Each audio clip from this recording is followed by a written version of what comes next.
Tonight's story is a strange and haunting tale from Bram Stoker, the author of Dracula. Behind the doors of an old country house lies a secret that refuses to remain buried, and something beautiful is beginning to grow. Settle in, get comfortable, and listen to the secret of the growing gold. When Margaret Delandre went to live at Brent's Rock, the whole neighbourhood awoke to the pleasure of an entirely new scandal. Scandals in connection with either the Delandre family or the Brents of Brent's Rock were not few, and if the secret history of the county had been written in full, both names would have been found well represented. It is true that the status of each was so different that they might have belonged to different continents, or to different worlds for the matter of that, for hitherto their orbits had never crossed. The Brents were accorded by the whole section of the country a unique social dominance, and had ever held themselves as high above the yeoman class to which Margaret Delandre belonged, as a blue-blooded Spanish hidalgo outtops his peasant tenantry. The Delandre had an ancient record, and were proud of it in their way, as the Brents were of theirs.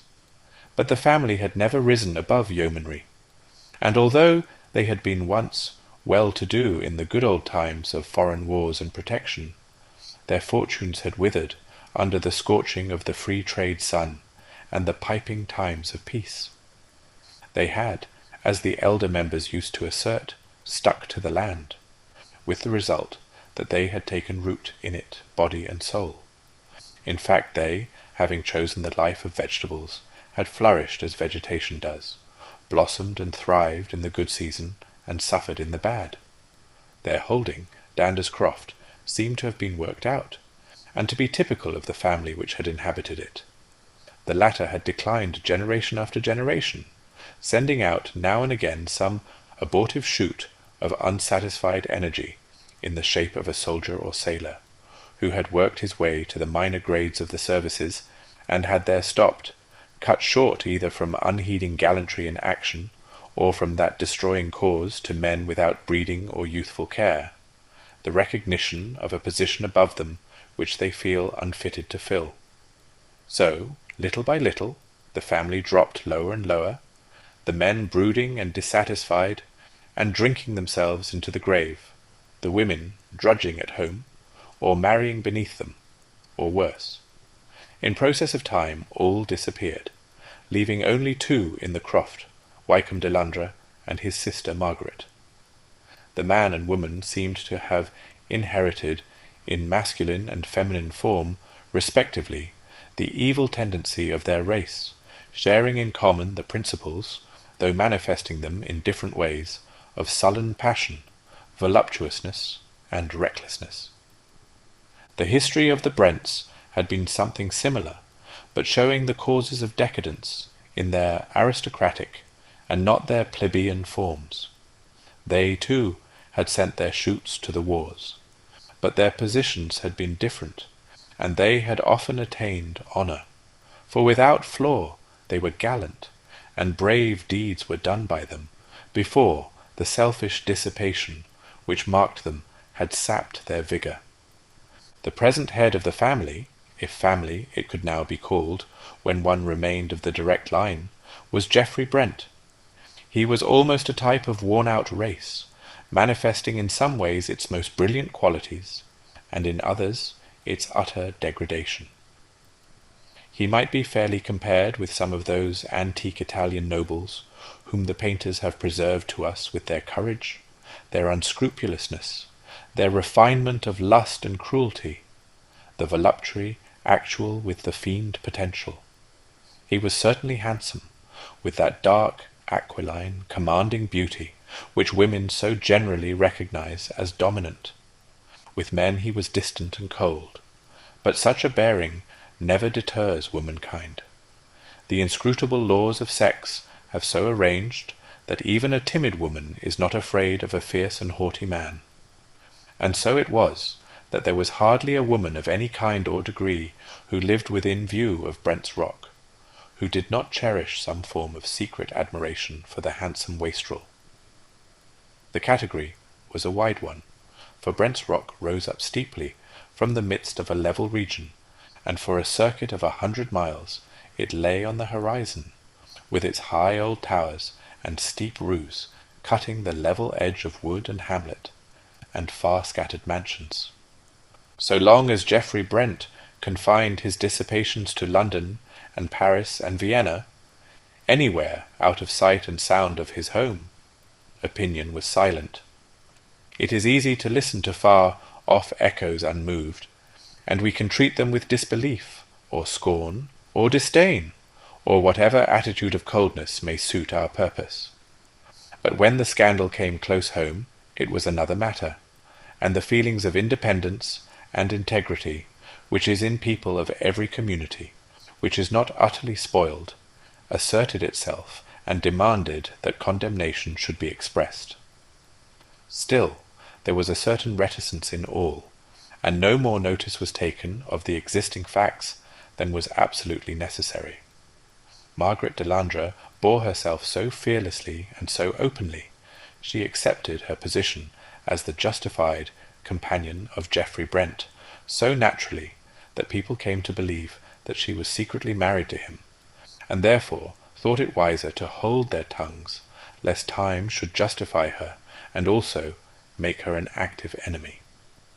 The one person who, by his interference, could have settled all doubts, was debarred by circumstances from interfering in the matter. Wykham Delandre had quarrelled with his sister, or perhaps it was that she had quarrelled with him, and they were on terms not merely of armed neutrality, but of bitter hatred. The quarrel had been antecedent to Margaret going to Brent's Rock. She and Wykham had almost come to blows. There had certainly been threats on one side and on the other, and in the end Wykham, overcome with passion, had ordered his sister to leave his house. She had risen straightway, and without waiting to pack up even her own personal belongings, had walked out of the house. On the threshold she had paused for a moment to hurl a bitter threat at Wykham that he would rue in shame and despair to the last hour of his life his act of that day. Some weeks had since passed, and it was understood in the neighbourhood that Margaret had gone to London, when she suddenly appeared driving out with Geoffrey Brent, and the entire neighbourhood knew before nightfall that she had taken up her abode at the Rock. It was no subject of surprise that Brent had come back unexpectedly, for such was his usual custom. Even his own servants never knew when to expect him, for there was a private door, of which he alone had the key, by which he sometimes entered without anyone in the house being aware of his coming. This was his usual method of appearing after a long absence. Wykham Delandre was furious at the news. He vowed vengeance, and to keep his mind level with his passion, drank deeper than ever. He tried several times to see his sister, but she contemptuously refused to meet him. He tried to have an interview with Brent, and was refused by him also. Then he tried to stop him in the road, but without avail, for Geoffrey was not a man to be stopped against his will. Several actual encounters took place between the two men, and many more were threatened and avoided. At last Wykham Delandre settled down to a morose, vengeful acceptance of the situation. Neither Margaret nor Geoffrey was of a pacific temperament, and it was not long before there began to be quarrels between them. One thing would lead to another, and wine flowed freely at Brent's Rock. Now and again the quarrels would assume a bitter aspect, and threats would be exchanged in uncompromising language that fairly awed the listening servants. But such quarrels generally ended where domestic altercations do, in reconciliation, and in a mutual respect for the fighting qualities proportionate to their manifestation. Fighting for its own sake is found by a certain class of persons, all the world over, to be a matter of absorbing interest, and there is no reason to believe that domestic conditions minimize its potency. Geoffrey and Margaret made occasional absences from Brent's Rock, and on each of these occasions Wykham Delandre also absented himself. But as he generally heard of the absence too late to be of any service, he returned home each time in a more bitter and discontented frame of mind than before. At last there came a time when the absence from Brent's Rock became longer than before. Only a few days earlier there had been a quarrel, exceeding in bitterness anything which had gone before. But this too had been made up, and a trip on the continent had been mentioned before the servants. After a few days, Wykham Delandre also went away, and it was some weeks before he returned. It was noticed that he was full of some new importance, satisfaction, exultation. They hardly knew how to call it. He went straightway to Brent's Rock and demanded to see Geoffrey Brent, and on being told that he had not yet returned, said, with a grim decision which the servants noted, "I shall come again. My news is solid. It can wait," and turned away. Week after week went by, and month after month, and then there came a rumour, certified later on, that an accident had occurred in the Zermatt Valley. Whilst crossing a dangerous pass, the carriage containing an English lady and the driver had fallen over a precipice. The gentleman of the party, Mr. Geoffrey Brent, having been fortunately saved, as he had been walking up the hill to ease the horses. He gave information, and search was made. The broken rail, the excoriated roadway, the marks where the horses had struggled on the decline before finally pitching over into the torrent, all told the sad tale. It was a wet season, and there had been much snow in the winter, so that the river was swollen beyond its usual volume, and the eddies of the stream were packed with ice. All search was made, and finally the wreck of the carriage and the body of one horse were found in an eddy of the river. Later on, the body of the driver was found on the sandy, torrent-swept waste near Tesh. But the body of the lady, like that of the other horse, had quite disappeared, and was, what was left of it by that time, whirling amongst the eddies of the Rhone on its way down to the Lake of Geneva. Wykham Delandre made all the inquiries possible, but could not find any trace of the missing woman. He found, however, in the books of the various hotels the name of Mr. and Mrs. Geoffrey Brent, and he had a stone erected at Zermatt to his sister's memory, under her married name, and a tablet put up in the church at Breton, the parish in which both Brent's Rock and Dander's Croft were situated. There was a lapse of nearly a year after the excitement of the matter had worn away, and the whole neighbourhood had gone on its accustomed way. Brent was still absent, and Delandre more drunken, more morose, and more revengeful than before. Then there was a new excitement. Brent's Rock was being made ready for a new mistress. It was officially announced by Geoffrey himself, in a letter to the vicar, that he had been married some months before to an Italian lady, and that they were then on their way home. Then a small army of workmen invaded the house, and hammer and plane sounded, and a general air of size and paint pervaded the atmosphere. One wing of the old house, the south, was entirely redone, and then the great body of the workmen departed, leaving only materials for the doing of the old hall, when Geoffrey Brent should have returned, for he had directed that the decoration was only to be done under his own eyes.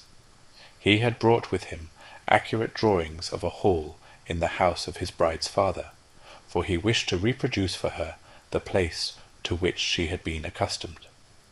As the moulding had all to be redone, some scaffolding poles and boards were brought in, and laid on one side of the great hall, and also a great wooden tank or box for mixing the lime, which was laid in bags beside it. When the new mistress of Brent's Rock arrived, the bells of the church rang out, and there was a general jubilation. She was a beautiful creature, full of the poetry and fire and passion of the south, and the few English words which she had learned were spoken in such a sweet and pretty broken way that she won the hearts of the people almost as much by the music of her voice as by the melting beauty of her dark eyes.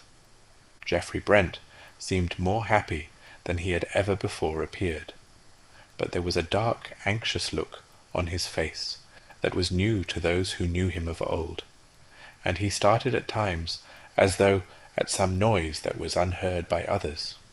And so months passed, and the whisper grew that at last Brent's Rock was to have an heir.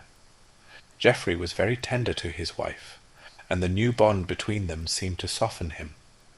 He took more interest in his tenants and their needs than he had ever done, and works of charity on his part, as well as on his sweet young wife's, were not lacking.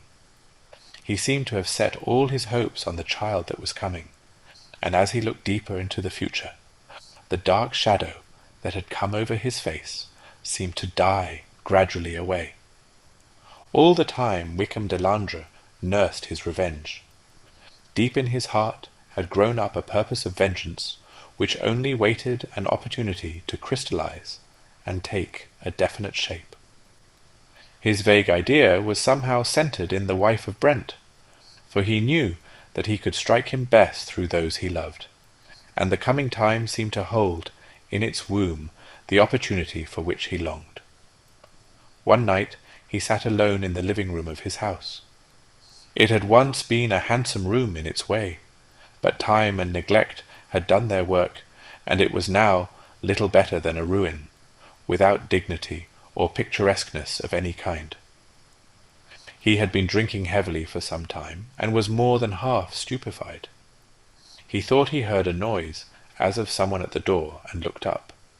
Then he called half savagely to come in, but there was no response.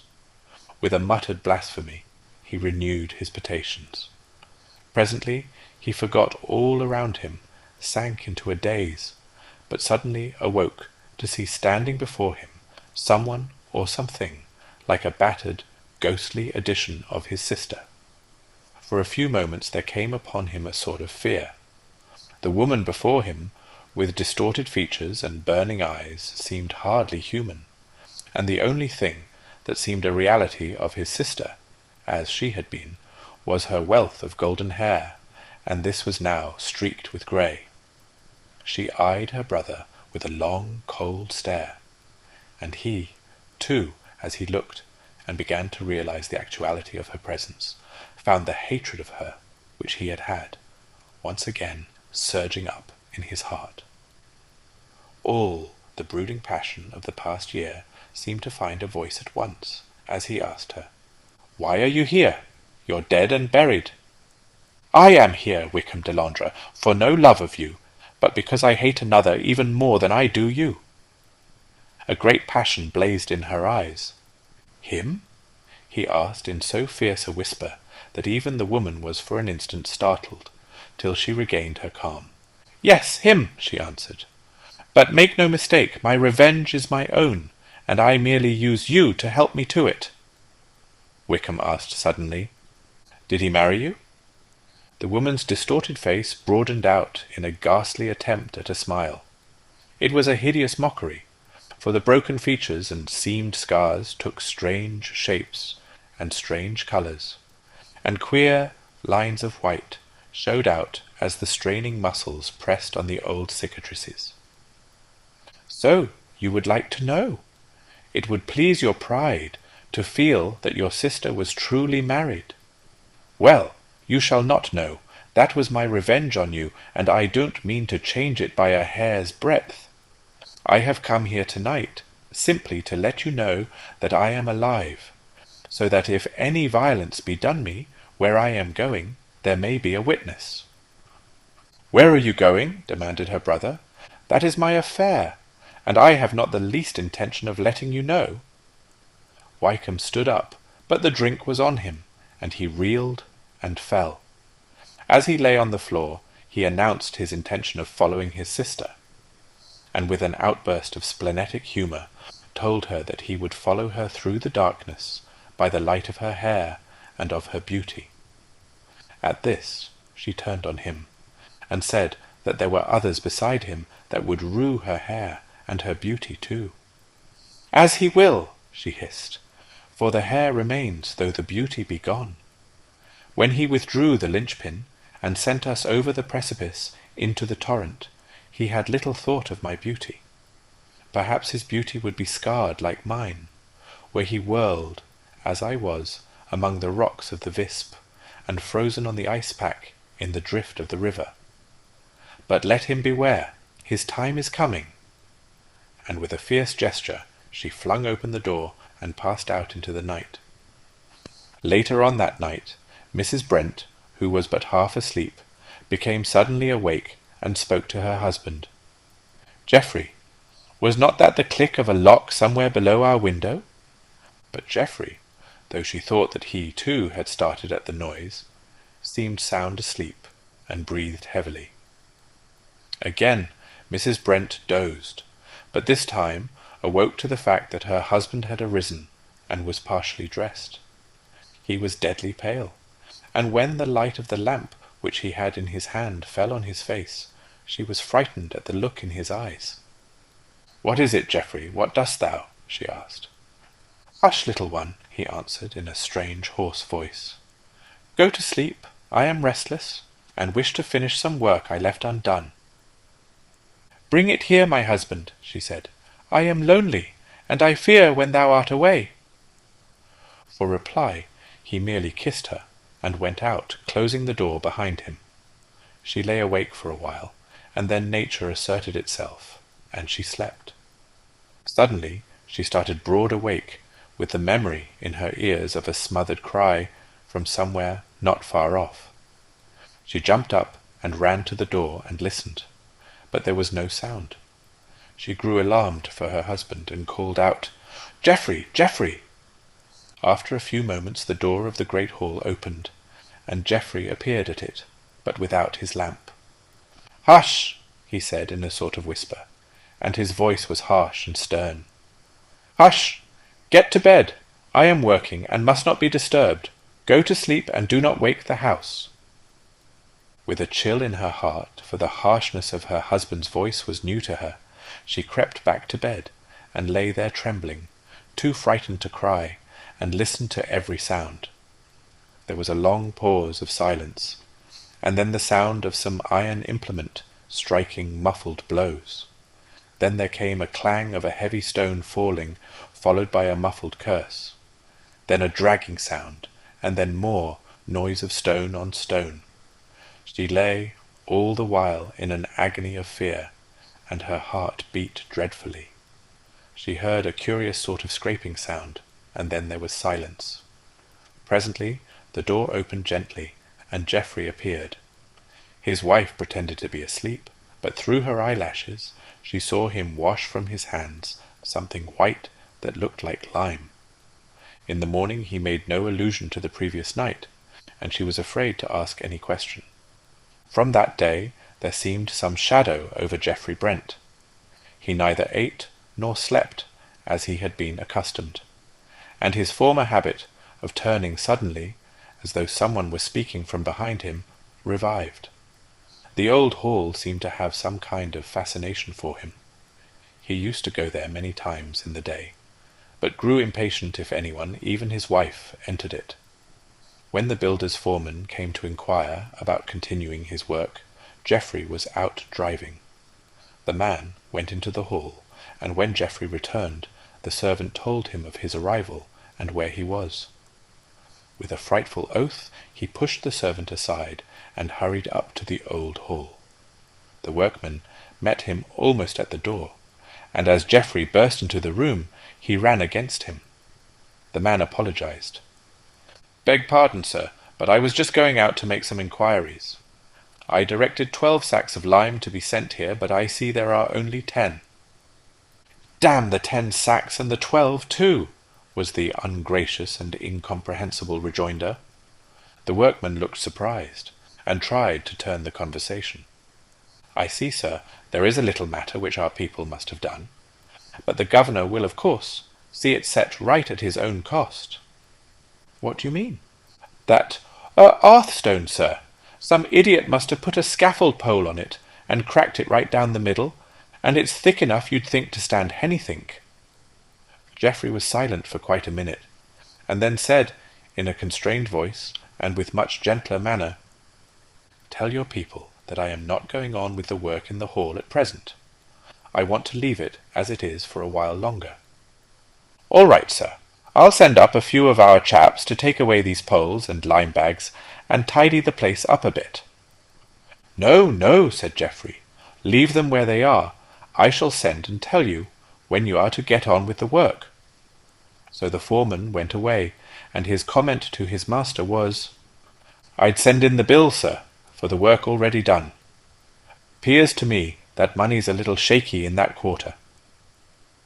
Once or twice Delandre tried to stop Brent on the road, and at last, finding that he could not attain his object, rode after the carriage, calling out, "What has become of my sister, your wife?" Geoffrey lashed his horses into a gallop, and the other, seeing from his white face, and from his wife's collapse, almost into a faint, that his object was attained, rode away with a scowl and a laugh. That night, when Geoffrey went into the hall, he passed over to the great fireplace, and all at once started back with a smothered cry. Then with an effort he pulled himself together and went away, returning with a light. He bent down over the broken hearthstone to see if the moonlight falling through the storied window had in any way deceived him. Then with a groan of anguish he sank to his knees. There, sure enough, through the crack in the broken stone were protruding a multitude of threads of golden hair, just tinged with grey. He was disturbed by a noise at the door, and looking round saw his wife standing in the doorway. In the desperation of the moment he took action to prevent discovery, and lighting a match at the lamp, stooped down and burned away the hair that rose through the broken stone. Then rising nonchalantly as he could, he pretended surprise at seeing his wife beside him. For the next week he lived in an agony, for whether by accident or design, he could not find himself alone in the hall for any length of time. At each visit the hair had grown afresh through the crack, and he had to watch it carefully, lest his terrible secret should be discovered. He tried to find a receptacle for the body of the murdered woman outside the house, but someone always interrupted him, and once, when he was coming out of the private doorway, he was met by his wife, who began to question him about it, and manifested surprise that she should not have before noticed the key which he now reluctantly showed her. Geoffrey dearly and passionately loved his wife, so that any possibility of her discovering his dread secrets, or even of doubting him, filled him with anguish. And after a couple of days had passed, he could not help coming to the conclusion that at least she suspected something.